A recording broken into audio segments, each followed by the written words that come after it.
Ajetet nga 1 deri te ajeti 4. Bismillahirrahmanirrahim. قد سمع الله قول التي تجادلك في زوجها وتشتكي إلى الله والله يسمع تحاوركما إن الله سميع بصير. الذين يظاهرون منكم من نسائهم ما هن أمهاتهم إن أمهاتهم إلا اللائي ولدنهم وإنهم ليقولون منكرا من القول وزورا وإن الله لعفو غفور. والذين يظاهرون من نسائهم ثم يعودون لما قالوا فتحرير رقبة من قبل أن يتماسا ذلكم توعظون به والله بما تعملون خبير. فمن لم يجد فصيام شهرين متتابعين من قبل أن يتماسا فمن لم يستطع فإطعام 60 مسكينا ذلك لتؤمنوا بالله ورسوله وتلك حدود الله وللكافرين عذاب أليم. Me emrin e Allahut të gjithëmëshirshmit, mëshirëplotit. Allahu I ka dëgjuar fjalët e asaj që diskutoi me ty për burrin e vet dhe ju ankua atij. Allahu e dëgjoi bisedën tuaj sepse ai dëgjon dhe sheh gjithçka. Ata midis jush që I ndajnë gratë e veta duke u thënë se ju duken si nënat e veta, duhet ta dinë se ato nuk janë nënat e tyre. Nënat e tyre janë vetëm ato që I kanë lindur ata. Fjalët që ata thanë janë të pahishme dhe të pavërteta. Megjithatë Allahu është falës dhe shlyes I gabimeve. Ata që I ndajnë gratë e veta në këtë mënyrë e pastaj duan të kthejnë mbrapsht atë që thanë, duhet të lirojnë një sklav apo sklave para se të preken përsëri. Kështu ju urdhërohet. Allahu I di të gjitha ato që bëni ju. Ai që nuk gjen ndonjë sklav për të liruar duhet që ta gjërojë 2 muaj rresht para se të preken si bashkëshort. E nëse nuk mund ta mbaj agjërimin, atëherë duhet të ushqej 60 të varfër. Kjo që tregoni besimin në Allahun dhe dërguarin e tij, këta janë kufijtë e Allahut, ndërsa për jo besimtarët ka vuajtje të mundimshme. Shkaku I zbritjes. Shumica e interpretuesve të Kuranit për shkaqet e zbritjes së ajeteve të para të kësaj sureje kanë përmendur disa shkaqe, por përmbajtja e tyre në përgjithësi është një e vetme, pavarësisht se ka ndryshime të vogla në fjalë. Këto janë ndryshime që nuk ndikojnë në studimin e interpretimit. Në tefsirin El-Kumi thuhet: Ali ibn Huseini transmeton prej Muhammed ibn Ubej Abdullahut, prej Hasan ibn Mehbubit, prej Ubej Waladit, prej Hamranit, prej Ebu Xhaferit paqja qoftë mbi të, I cili ka thënë: Një grua muslimane erdhi te profeti paqja dhe bekimet e Allahut qofshin mbi të dhe mbi familjen e tij dhe I tha: O I dërguari I Allahut, burri tim I është neveritur barku im dhe më ka futur në vështirësi në këtë botë, në botën e ardhshme, në një kohë që prej meje s'ka parë asgjë të papëlqyeshme që unë të ankohem për të. Profeti e pyeti: Për çfarë ankohesh prej tij? Ajo I tha: Burri im më ka thënë se je bër haram, ashtu siç është haram për mua shpina e nënës time dhe më ka nxjerr prej shtëpisë. Prandaj shikoje këtë punën time. I dërguari I Allahut I tha gruas: Allahu I lartësuar nuk më ka zbritur ndonjë dispozit që unë të gjykoj punën që ka lindur mes teje e burrit tënd. Prandaj unë nuk mund ta marr përsipër e ta gjykoj këtë punë. Gruaja filloi të qajë dhe të ankohet te Allahu I lartësuar dhe te I dërguari I tij për hallin që kishte dhe u largua. Pastaj imami tha: Allahu I lartësuar e dëgjoi bisedën e gruas me dërguarin e Allahut dhe ankesën që ajo bëri kundër burrit të saj dhe zbriti zgjidhjen e kësaj çështjeje në Kur'an. Me emrin e Allahut të gjithëmëshirshmit, mëshirëplotit. Allahu I ka dëgjuar fjalët e asaj që diskutoi me ty për burrin e vet dhe ju ankua atij. Allahu e dëgjoi bisedën tuaj sepse ai dëgjon dhe sheh gjithçka. Deri në fjalën e të lartit, megjithatë Allahu është falës dhe shlyes I gabimeve. Imami tha: I dërguari I Allahut dërgoi të thrasin gruan dhe kur ajo erdhi I tha: Më sill burrin tënd dhe ajo e solli. Kur ata erdhën, I dërguari I Allahut paqja dhe bekimet e Allahut qofshin mbi të dhe mbi familjen e tij e pyeti burrin: A I ke thënë gruas tënde se ti për mua je haram ashtu siç është haram për mua nëna ime? Burri tha: Po, këtë ja kam thënë asaj. I dërguari I Allahut paqja dhe bekimet e Allahut qofshin mbi të dhe mbi familjen e tij I tha: Allahu I lartësuar për rastin tënd e të gruas tënde ka zbritur këtë ajet në Kur'an dhe lexoi ajetin e mësipërm. Më pas I tha: mere gruan, sepse ti ke thënë një fjalë të rëndë dhe të pavërtet. Allahu të ka falur, por mos e përsërit herë tjetër. Burri u tërhoq prej fjalëve që i kishte thënë gruas së tij, pasi e kuptoi se fjalë të tilla ishin të urryera te Allahu fuqiplot që t'i thoshin besimtarët. Pasi zbriti ajeti, ata midis jush që i ndajnë gratë e veta, duke u thënë atyre se ju duken si nënat e veta, duhet ta dinë se ato nuk janë nënat e tyre. Nënat e tyre janë vetëm ato që i kanë lindur ata. Fjalët që ata thanë janë të pahishme dhe të pavërteta. Megjithatë Allahu është falës dhe shlyes i gabimeve. Ata që i ndajnë gratë e veta në këtë mënyrë e pastaj duan të kthejnë mbrapsht atë që thanë, duhet të lirojnë një sklav apo sklave para se të preken përsëri, kështu ju urdhërohet. Allahu i di të gjitha ato që bëni ju. Ai që nuk gjen ndonjë sklav për të liruar, duhet të agjërojë 2 muaj rresht para se të preken si bashkëshort, e nëse nuk mund ta mbajë agjërimin, atëherë duhet të ushqej 60 të varfër. Kjo që tregoni besimin në Allahun dhe dërguarin e tij, këta janë kufit e Allahut, ndërsa për jo besimtarët ka vuajtje të mundimshme. Ai tha, ky është dënimi për atë që bën dhihar pas këtij ndalimi. Kjo bëhet që ju të dëshmoni se me të vërtet i keni besuar Allahut e të dërguarit të tij. Kjo është masa e dënimit për dhiharin. Siç e thamë më sipër, për shkakun e zbritjes së këtyre ajeteve janë shprehur shumica e interpretuesve të Kuranit famëlar, ndër të cilët Kurtubi, autorët e tefsireve Ruhul Bayan, Ruhul Maani, El Mizan, Fahru Razi, autori i tefsirit Fi Dhilalil Quran, Ebul Futuh Ar-Razi, autori i tefsirit Kenzul Irfan. Gjithashtu çështja e dhiharit është përmendur me disa ndryshime në fjalë në shumë libra të hadithit e në librat e historisë. Komentimi: dhihari, punë e keqe e kohës së ignorancës para Islamit. Duke parë ato që u thanë për shkakun e zbritjes dhe natyrën e temave që trajtohen në këtë sure, ajetet e para të kësaj sureje argumentojnë qartë fjalën e Allahut të gjithfuqishëm. Allahu i ka dëgjuar fjalët e asaj që diskutoi me ty për burrin e vet. Fjala e ajetit të xhadele, në rrënjën e saj xhadele do të thotë filli i litarit, sepse diskutimi mes dy palëve dhe këmbgulja e secilës palë në mendimin e vet tregon përpjekje për të bindur bashkë biseduesin. Prandaj për këtë lloj bisede është përdorur fjala mujadele në kuptimin e diskutimit e të polemikës. Më pas Allahu i lartësuar shton: ajo u ankua te Allahu dhe Allahu e dëgjoi bisedën tuaj.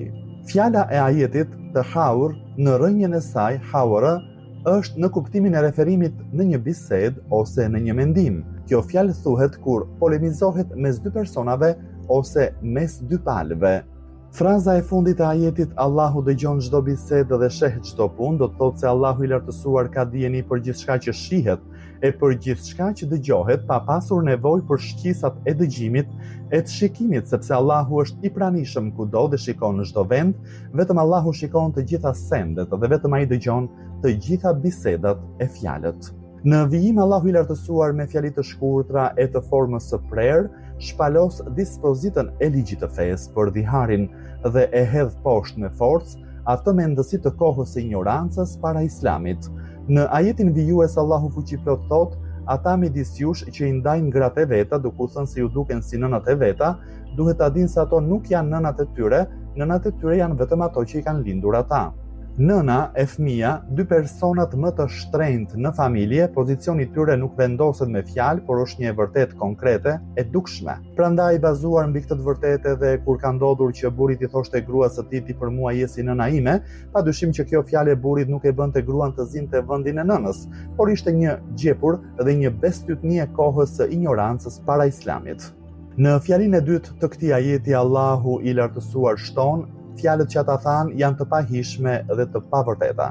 Burri që i thot këto fjalë gruas së tij nuk ka qëllim lajmërimin, pasi kuptimi këtyre fjalëve është shumë stilistik. Qëllimi i thënies së kësaj fjalie është zëvendësimi i formulës së divorcit.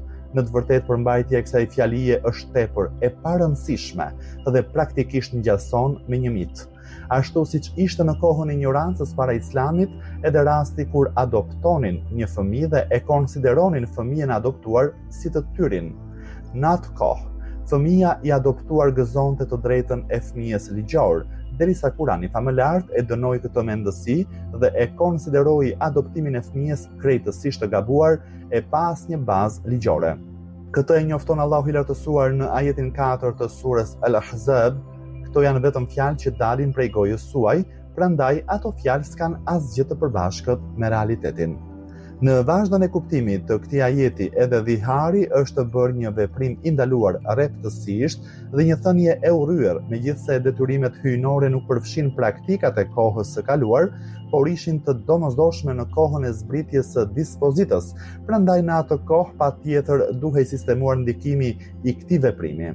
Për këtë arsye Allahu i lartësuar në fundin e këtij ajeti shton, megjithatë Allahu është falës dhe shlyes i gabimeve. Ajeti e bën të qartë se kur myslimani e kishte bërë një veprim të këtillë para zbritjes së këtij ajeti, për atë s'kishte asnjë problem, nëse dëshironte të kthehej te gruaja, sepse te Allahu ai është i falur. Disa juristë të ligjit të fesë dhe disa interpretues të Kuranit mendojnë se dhihari edhe tani është një faj i falur, ashtu siç janë të falura fajet e vogla, të cilat Allahu i lartësuar i fal në kuadrin e heqjes dorë prej mëkateve të mëdha. Por duhet thënë se për këtë mendim që ata kanë shprehur, s'ka argument, madje falja e përmendur më sipër nuk mund të jetë argument për thënien e tyre. Por në të gjitha gjendjet, dispozita e shlyerjes për dhiharin mbetet plotësisht në fuqi. Në të vërtetë kjo shprehje është e ngjashme me atë që ka ardhur në ajetin 5 të surës Al-Ahzab, ku Allahu i Gjithfuqishëm thot: mbi ju nuk rëndon asnjë mëkat për punët që i keni bërë gabim, por mëkat është ajo që kanë qëllim zemrat tuaja. Allahu fal shumë dhe është mëshirues. Ajeti njofton faljen dhe mëshirën hyjnore pas ndalimit të adoptimit. Këtu lind një pyetje për dallimin mes fjalëve afun, falje, amnisti dhe fjalës tjetër të ajetit gafurun, falës i mëkateve. Disa kanë thënë se fjala falje tregon se Allahu është falës i mëkateve dhe se vetëm ai mbulon fajet. Një person edhe mund të falë një faj, por ai kur s'ka mundësi të mbuloj fajin e bërë, kurse Allahu i lartësuar e fal fajin dhe në të njëjtën kohë e mbulon atë. Thuhet se falja e mëkateve është në kuptimin e ruajtjes prej ndëshkimit, sepse falja e mëkateve ka ndryshim nga falja në përgjithësi, megjithse rezultati është i njëjtë. Patjetër që Islami para një dukurie kaq të keqe si dhihari nuk mund të mbyllte syt. Prandaj vuri dispozitën për shlyerjen e këtij mëkati. Në të vërtetë Islami e vuri këtë detyrim të rëndë, me qëllim që të ndalohej përsëritja e këtij veprimi të keq. Për këtë arsye Allahu i lartësuar në fjalën e parë të ajetit vijues të këtij grupi ajetësh urdhëron ata që i ndajnë gratë e veta në këtë mënyrë e pastaj duan të kthejnë mbrapsht atë që thanë, duhet të lirojnë një skllav apo skllave para se të preken përsëri. Në lidhje me frazën e këtij ajeti dhe pastaj duan të kthejnë mbrapsht atë që thanë, interpretuesit e Kuranit kanë përmendur mundësi të shumta shpjegimi, madje Miqdadi në tefsirin Kenzul Irfan ka përmendur për këtë frazë 6 mundësi interpretimi. Në këtë mënyrë të veçantë, frazën para se të shkojnë me gratë e ka interpretuar ata janë penduar për fjalët që kanë thënë dhe dëshirojnë të rikthehen në jetën e tyre familjare. Ky kuptim është përmendur gjithashtu edhe në transmetimet e ardhura me rrugët e Ehli Bejtit. Për këtë frazë të ajetit flitet edhe në libra të tjerë tefsirësh, por ato kanë lidhje të plot me kuptimin që shprehin fjalët e ajetit edhe me fundin e ajetit. Në këto interpretime thuhet se qëllimi me fjalën Yehudune, kthejnë, është përsëritja e dhiharit ose kthimi në zakonet e kohës së ignorancës para Islamit për të këtilla veprime ose vazhdimi i kësaj praktike e të tjerë. Fjala e ajetit raqabatin, qaf, këtu është metafor që tregon njeriu duke vënë theksin se qafa është pjesa më e ndjeshme e njeriu. Në të njëjtën linjë përdoret edhe fjala kokë, për shembull thuhet 5 kokë në vend të 5 personave. Në vijim të këtij ajeti Allahu i lartësuar shton, kështu porositeni të veproni. Do me thënë është detyra juaj të mos mendoni se kjo shlyerje, mëkati për dhiharin, është shumë e rëndë dhe jo në përshtatje me veprimin tuaj. Qëllimi me shlyerjen këtu është këshill e ndërgjegjësim për ju vetë, sepse shlyerja për një punë të ndaluar është një faktor shumë i rëndësishëm për t'i prerë rrugën veprimeve të këqija të kësaj kategorie punësh të ndaluara. Veç kësaj, me shlyerjen edhe pse e rëndë, ju do të keni mundësi të zotëroni veten e të mbani nën kontroll fjalët që thoni. Si bazë, të gjitha llojet e shlyerjeve kanë ndikim frenimi shpirtëror dhe ndikim edukues, kurse ndikimi i shlyerjeve me pasuri në shumicën e rasteve është më i madh se ndikimi që kanë qortimet dhe ndëshkimet fizike. Dihet se ka persona që mundohen të mos e plotësojnë shlyerjen që kanë detyrim për mëkatin e dhiharit, duke nxjerrë justifikime pa asnjë bazë. Prandaj Allahu i lartësuar në fundin e këtij ajeti njofton: Allahu ka dijeni të plot për veprimet tuaja. Pa dyshim që Allahu i lartësuar ka dijeni të plot për dhiharin, gjithashtu Allahu ka dijeni të plot edhe për ata që mundohen të mos e plotësojnë shlyerjen për dhiharin, madje Allahu ka dijeni të plot edhe për qëllimet tuaja. Shlyerja për dhiharin duke dhënë lirinë një sklavi mund të mos jetë lehtë për ata që kryejnë këtë faj. Këtë e lexojmë në historinë e Eus ibn Samitit, për të cilin zbritën këto ajete. Historia është: Eus ibn Samit i tha të dërguarit të Allahut, paqja dhe bekimet e Allahut qofshin mbi të dhe mbi familjen e tij, unë s'kam fuqi ta përballoj këtë shlyerje kaq të rëndë, sepse për të plotësuar shlyerjen më duhet të shpenzoj të gjithë pasurinë që kam. Veç kësaj, edhe sikur të kem mundësi financiare, sklavi nuk gjendet lehtë që unë të plotësoj shlyerjen e dhiharit. Edhe në ditët e sotme, shlyerja për dhiharin, duke i dhënë lirinë një sklavi, është krejtësisht e pamundur për shkak të zhdukjes së sistemit të skllavërisë. Për të gjitha këto, Islami si fe botërore e përjetshme e ka trajtuar këtë çështje me një dispozit tjetër që zëvendëson shlyerjen me lirimin e sklavit, ashtu siç njoftohet në frazën e parë të ajetit vijues. Dhe ai që nuk gjen sklav që t'i jap lirin, le ta agjëroj 2 muaj rresht para se të preket me gruan. Në fakt, kjo mënyrë shlyerjeje e fajit ka një ndikim të thellë te njeriu, sepse agjërimi jo vetëm që është një mjet për pastrimin e shpirtit dhe për edukimin e tij, por ka edhe një ndikim të thellë në ndalimin e përsëritjes së veprimeve të këtilla në të ardhmen. Në fjalët e ajeteve shprehet qartë se koha e agjërimit për shlyerjen e dhiharit është plot 60 ditë agjërim pa shkëputje. Prandaj shumë prej juristëve të ligjit të fesë, fuqaha, kanë thënë se kjo shlyerje duhet të plotësohet në përputhje të plot me urdhrin e ajetit. Kurse në disa transmetime të ardhura prej imamëve të Ehli Bejtit, thuhet se personi që duhet të bëjë shlyerjen nëse agjëron disa ditë prej muajit të dytë pas agjërimit të plot të muajit të parë, meqense agjërimi në të 2 muajt nuk është ndërprer, konsiderohet se është agjëruar i gjithë muaji i dytë. Ky mendim është dominues në kuptimin që shprehin fjalët e ajetit. Qëllimi me agjërimin e ditëve rresht bëhet i qartë jo vetëm në këtë ajet, por edhe në ajetin 92 të surës An-Nisa që flet për shlyerjen e vrasjes së njeriu pa qëllim. Prej ajeteve të Kuranit del se agjërimi rresht i ditëve të urdhëruara ka kuptim përgjithësues. Është e qartë se një interpretim i tillë nuk mund të dëgjohet prej askujt tjetër përveç se prej një imami të ruajtur prej mëkateve, i cili është trashëgimtar i diturive të profetit, paqja dhe bekimet e Allahut qofshin mbi të dhe mbi familjen e tij, duke shtuar se kjo mënyrë agjërimi është lehtësim për personin që ka detyrim të plotësojë shlyerjen e fajit me agjërim. Në lidhje me këtë çështje, lexo librat e ligjit të fesë që flasin për agjërimin në kapitujt e dhiharit dhe të shlyerjes me agjërim për vrasjen, ku do të gjeni shpjegim më të zgjeruar për këtë çështje. Në brendësi fraza e ajetit, dhe ai që nuk gjen, do të thotë ai s'ka pasuri të tepër të blejë një sklav që t'i jap lirin pasi nuk ka mundësi të mbulojë nevojat e domosdoshme të jetës. Meqense shumica e njerëzve nuk kanë mundësi të plotësojnë as shlyerjen e dytë, domethënë agjërimin e 2 muajve rresht, në kuadrin e lehtësimit, Allahu i lartësuar në vijim të ajetit urdhëron dhe kush s'ka mundësi të agjërojë, le të ushqejë 60 të varfër. Të ushqesh do të thotë japësh ushqim një njeriu derisa të ngopet në një vakt. Në transmetimet islame shpjegohet se qëllimi me ushqimin është dhënia një sasie ushqimi e barabartë me peshën e një meddi për një person. Një med është vlerësuar me 750 gram, kurse disa juristë të tjerë të ligjit e të fesë e kanë caktuar dhënien e ushqimit në 2 med, që është e barabartë me 1500 gram. Në vijim të plotësimit të qëllimit të bazës së shlyerjeve për faje të bëra, Allahu i lartësuar shton: kjo është për të vërtetuar nëse ju me të vërtet besoni Allahun dhe të dërguarin e tij. Patjetër që heqja e fajeve me anë të shlyerjeve forcon bazat e besimit dhe e lidh njeriu me mësimet hyjnore, me fjalë e me punë. Në fundin e këtij ajeti, Allahu i lartësuar thekson në mënyrë të prerë detyrimin për zbatimin e urdhrave të tij. Këto janë kufit e Allahut dhe për mohuesit ka një dënim të dhemshëm. Këtu meriton të tërhiqet vëmendja se fjala mohim ka kuptime të ndryshme, ndër të cilat mohimi në punë, që do të thotë mëkat dhe bërje fajit, në ajetin që po diskutojmë flitet pikërisht për këtë lloj mohimi.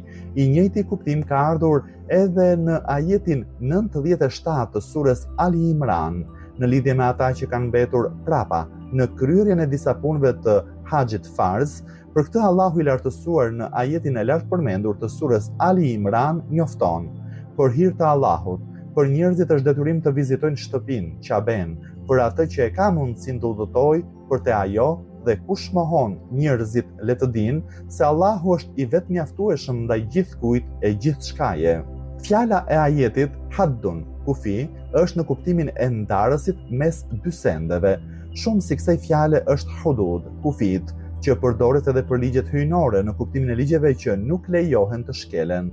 Për këtë çështje kemi vënë një studim të gjerë në fundin e ajetit 187 të surës Al-Baqara. Hulumtime 1.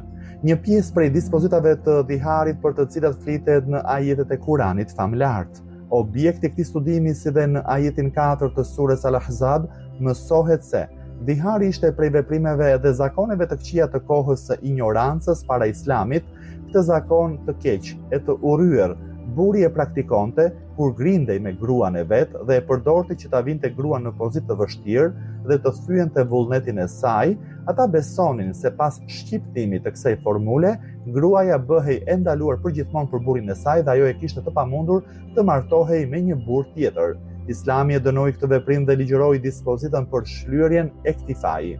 Bazuar në ato që u thanë, sa herë që burri praktikonte dhiharin, gruaja kishte mundësi të ngrinte padi pranë gjykatës ligjor që ta detyronte burrin ose ta divorconte gruan në mënyrë ligjore, ose të kthehej në jetën e zakonshme bashkëshortore dhe të jetonte me të, ashtu siç kishin jetuar më parë, natyrisht vetëm pasi burri të plotësonte shlyerjen për dhiharin, sipas formave të shlyerjes që u shpjeguan më sipër, si lirimi i një skllavi. Nëse burri nuk kishte mundësi të lironte një skllav, kishte detyrim të agjëronte 60 ditë rresht dhe nëse nuk e përballonte agjërimin, kishte detyrim të ushqente 60 të varfër. Kjo do thotë se mënyrat e shlyerjes nuk janë sipas zgjedhjes personale, por janë të sistemuara ligjërisht. 2. Dhihari është prej fajeve të rënda dhe ajetet që po studiojmë e dëshmojnë dhe shprehin qartë këtë çështje. Disa të tjerë e kanë konsideruar dhiharin prej fajeve të vogla, por duhet tekstuar se kjo pikpamje është krejtësisht e gabuar. 3. Nëse burri s'ka mundësi të plotësojë shlyerjen e dhiharit me asnjërin prej 3 mënyrave të shlyerjes, a mund t'i rikthehet jetës së mëparshme bashkëshortore vetëm me pendimin dhe duke kërkuar faljen e mëkatit? Për këtë çështje në mesin e juristëve të ligjit të fesë ka pikpamje të ndryshme. Një pjesë prej tyre bazuar në transmetimin e cituar prej Imam Sadikut, paqja qoftë mbi të, janë shprehur se në raste pafuqie, pendimi dhe kërkimi i faljes për fajin e dhiharit është i mjaftueshëm për shlyerjen, me përjashtim të shlyerjes për dhiharin, për të cilin pendimi e kërkimi faljes për mëkatin e bërë nuk mjafton, por duhet të plotësohet shlyerja me njërin prej mënyrave të renditjes së mësipërme. Disa të tjerë kanë thënë se kërkimi faljes istighfar për fajet dhe pendimi teube e zëvendësojnë shlyerjen dhe si argument për të vërtetuar mendimin e tyre, ata përdorin transmetimin tjetër të ardhur prej Imam Sadikut, paqja qoftë mbi të, për këtë çështje. Të tjerë kanë thënë se është detyrim që për shlyerjen të agjërohet 18 ditë. Nuk përjashtohet as bashkimi i transmetimeve dhe në rastin e pafuqisë për të plotësuar ndonjërin prej mënyrave të shlyerjes, burri që ka praktikuar dhiharin ndaj gruas së tij mund të rikthehet në jetën normale bashkëshortore vetëm duke kërkuar faljen e fajit Allahut të lartësuar, megjithse është veprim i preferuar që në të tilla gjendje burri ta divorcojë gruan e tij. Në të vërtetë një bashkim i tillë i transmetimeve njihet edhe në librat e jurisprudencës fetare, ku kjo çështje është trajtuar në mënyrë të mjaftueshme. Natyrisht që interpretimi për këtë problem është bërë duke shikuar në saktësinë e vargut të përcjellësve të dy transmetimeve që rezulton me gradën tawatur të pashkëputur të përcjellësve të besueshëm. 4. Shumë juristë të ligjit të fesë mendojnë se kur personi e përsërit dhiharin disa herë, përsërit seriozisht formulën e sipërpërmendur, ka detyrim të plotësojë disa shlyerje, megjithse përsëritja mund të ketë ndodhur vetëm në një bisedë, me përjashtim të rastit kur qëllimi me përsëritjen e formulës së dhiharit ishte vetëm për të theksuar më shumë fjalën e tij dhe jo për një dhihar të ri. 5. Kur burri afrohet gruas së tij pa e plotësuar shlyerjen, në këtë rast ai ka detyrim të plotësojë 2 shlyerje, njërin shlyerje për dhiharin dhe shlyerjen tjetër për shkak të marrëdhënies bashkëshortore me gruan e vet pa e plotësuar shlyerjen. Në lidhje me këtë dispozit, juristët e ligjit të fesë ndajnë një mendim të përbashkët. Duhet theksuar se ajetet e mësipërmend nuk e përmendin këtë dispozit, por kjo është përmendur në transmetimet e ardhura me rrugët e Ehli Bejtit. 6. Trajtimi serioz e i formës së prerë të çështjes së dhiharit përforcon të vërtetën se Islami kur nuk lejon në përkëmbjen e të drejtave të gruas për shkak të tiranisë e të patriarkalizmit të burrave. Në të vërtetë Islami dëshiron që dispozitat e tij për shlyerjet të plotësohen si adhurim, jo vetëm në rastin e shlyerjes për dhiharin, por edhe rastet e shlyerjes për vrasjen gabimisht, për shlyerjen për mos agjërimin gjatë ditëve të muajit të Ramazanit, domethënë kur nuk janë agjëruar me qëllim ditët e muajit të Ramazanit, gjithashtu edhe në rastin e shlyerjes për thyrjen e betimit dhe mos respektimin e premtimit për të taksurën nedhr.